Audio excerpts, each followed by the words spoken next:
Okay, I'm going to show you why I put different angles on the handles and show the difference why I done it. As you can see that they're identical discs here, and the handles are attached different angles. This one's a 40-degree one, and the other one's a 20, on the right hand side is a 20-degree one. And as you can see, the 40 degrees, when you turn it, it goes on a very severe angle, as the 20-degree one seems to stay relatively the same, as you can see.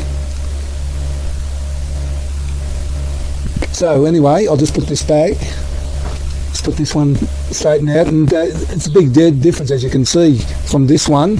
And as I said, you turn it, and just at that point where I'm turning now, that is where, when you're fanning glass, you're turning, and that's where I believe where you get the stress on your muscles. Put that back. And this one, you do the same thing as you're fanning. As you're turning, it's nowhere near as severe and more comfortable to use. Just move that aside.